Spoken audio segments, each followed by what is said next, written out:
नमः शिवाय। सोमवार का व्रत रखने का काफी महत्व है।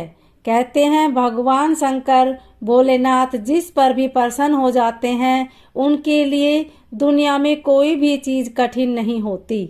भगवान भोलेनाथ जब प्रसन्न होते हैं तब अपने भक्तों की सभी मनोकामनाएं पूरी करते हैं। सोमवार व्रत के नियम। इस व्रत को करने के लिए सावन, चैत्र, मार्गशीर्ष और वैशाख महीने के शुक्ल पक्ष के प्रथम सोमवार से प्रारंभ किया जा सकता है। यह व्रत कम से कम 16 सोमवार तक अवश्य करना चाहिए। इस व्रत को प्रारंभ करने के लिए सोमवार के दिन सुबह जल्दी उठकर स्नान आदि से निर्वित होकर साफ वस्त्र धारण करने चाहिए। भगवान शिव के मंदिर में जाकर शिवलिंग का अभिषेक करना चाहिए। जलाभिषेक करने के बाद भगवान शिव और माता पार्वती की पूरे मन और श्रद्धा से पूजा करनी चाहिए। इसके पश्चात सोमवार की कथा सुननी चाहिए और सोमवार के व्रत में फलों का सेवन कर सकते हैं और एक ही समय भोजन कर सकते हैं। सोमवार व्रत कथा।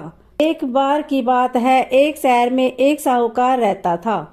उसके घर में कोई कमी नहीं थी, लेकिन उनकी कोई भी संतान नहीं थी। संतान न होने के कारण वे बहुत दुखी रहते थे। संतान प्राप्ति के लिए वे हर सोमवार को व्रत रखते थे और शिव मंदिर में जाकर श्रद्धा से भगवान शिव और पार्वती की पूजा करते थे। उनकी भक्ति को देखकर एक दिन माता पार्वती प्रसन्न हुई। उन्होंने भगवान शिव से साहूकार की इच्छा पूरी करने का विनम्र निवेदन किया। पार्वती की इच्छा सुनकर भगवान शिव ने कहा कि हे पार्वती, इस दुनिया में हर प्राणी को उनके कर्मों का फल मिलता है और उसकी नियति में जो कुछ भी हो उसे वह धारण करना ही पड़ता है। लेकिन पार्वती जी ने साहूकार की भक्ति का सम्मान करने के लिए उन्हें उसकी इच्छा पूरी करने के लिए कहा। माता पार्वती के अनुरोध पर शिव ने साहूकार को पुत्र प्राप्ति करने का वरदान दिया।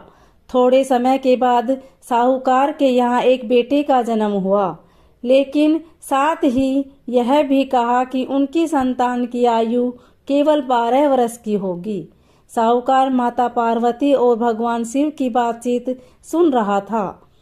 इससे न तो वह खुश हुआ और न ही दुखी हुआ। वह पहले की तरह ही भगवान शिव की पूजा करता रहा। जब बालक 11 वर्ष का हुआ तो उसे पढ़ने के लिए काशी भेज दिया। काशी जाते समय साहूकार ने अपने पुत्र को कहा कि तुम रास्ते में यज्ञ करते जाना और जहाँ भी यज्ञ करो वहाँ ब्राह्मणों को भोजन कराकर दान दक्षिणा भी देना। इसी प्रकार वह रास्ते में यज्ञ कराते हुए और ब्राह्मण को दान दक्षिणा देते हुए काशी की ओर चला गया। रास्ते में एक नगर के राजा की पुत्री का विवाह था। रात्रि का समय था। राजा की पुत्री का विवाह जिस राजकुमार के साथ होने वाला था वह एक आंख से अंधा था। राजकुमार के पिता ने अपने पुत्र की इस कमी को छिपाने के लिए एक बात सोची और साहूकार के पुत्र को देखकर उसके मन में एक विचार आया। उसने सोचा कि क्यों न इस लड़के को धोखे में रखकर राजकुमारी से शादी कर ली जाए। शादी के बाद इसे पैसे के साथ भेज दूंगा और राजकुमारी को अपने शहर ले जाऊंगा। लेकिन साहूकार का बेटा ईमानदार था, उसे यह बात उचित नहीं लगी। उस राजकुमारी की चुन्नी के पल्ले पर लिखा कि तुम्हारी शादी तो मुझसे हो गई है, लेकिन जिस राजकुमार के साथ तुम्हें भेजा जाएगा वह एक आंख से काना है। मैं काशी में पढ़ने जा रहा हूँ। राजकुमारी ने जब चुन्नी पर लिखी बातें पढ़ी तो उसने यह बात अपने माता पिता को बताई। राजा ने अपनी बेटी को विदा नहीं किया, जिससे बारात वापस चली गई। उस साहूकार लड़का और उसके मामा काशी पहुँचे और वहां जाकर उन्होंने यज्ञ किया। जिस दिन बालक 12 वर्ष का हुआ उस दिन यज्ञ रखा गया। लड़के ने अपने मामा से कहा कि मेरी तबीयत कुछ ठीक नहीं है। मामा ने कहा कि ठीक है, तुम अंदर जाकर सो जाओ। शिव के वरदान के अनुसार उसी समय उस बालक के प्राण निकल गए।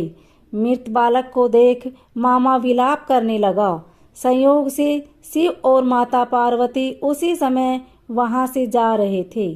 पार्वती ने भगवान से कहा, स्वामी, मैं इसके रोने की आवाज को सहन नहीं कर सकती। आपको इस व्यक्ति की पीड़ा को दूर करना चाहिए और इस बालक को पुनर्जीवित कर देना चाहिए। जब शिव मृत बालक के पास गए तो उन्होंने कहा कि यह वही साहूकार का पुत्र है जिसे मैंने 12 वर्ष की आयु का वरदान दिया था। लेकिन माता पार्वती ने कहा, हे महादेव, कृपया इस बच्चे को और उम्र दे, नहीं तो इसके माता पिता भी इसके अलग होने के कारण तड़प तड़प कर मर जाएंगे। माता पार्वती के पुनः निवेदन करने पर भगवान शिव ने बालक को जीवित रहने का वरदान दिया। शिव की कृपा से बालक जीवित हो गया। लड़का अपनी पढ़ाई पूरी करने के बाद अपने मामा के साथ अपने शहर चला गया। दोनों उसी शहर पहुंचे जहां उनकी शादी हुई थी। उस नगर में यज्ञ का भी आयोजन किया गया। लड़के को राजा ने पहचान लिया और महल में जाकर उसकी देखभाल की और अपनी बेटी को विदा किया। यहाँ साहूकार और उसकी पत्नी अपने पुत्र का इंतजार कर रहे थे। उसने प्रण लिया था कि अगर उसे अपने पुत्र की मौत का समाचार मिला तो वह भी अपने प्राण त्याग देगा। लेकिन अपने पुत्र के जीवित होने की खबर पाकर वह बहुत खुश हुआ। उसी रात भगवान शिव शंकर ने साहूकार के सपने में आकर कहा, हे श्रेष्ठी, सोमवार की व्रत कथा सुनकर प्रसन्न होकर मैंने तुम्हारे पुत्र को दीर्घायु दी है। इस प्रकार जो भी इस सोमवार के व्रत की कथा को पढ़ता है, व्रत करता है, कथा सुनता है, उसके सभी दुख दूर हो जाते हैं और सभी मनोकामनाएं पूर्ण होती है। ओम नमः शिवाय। अगर आपको हमारी यह वीडियो अच्छी लगे तो कमेंट में ओम नमः शिवाय अवश्य लिखिए। धन्यवाद।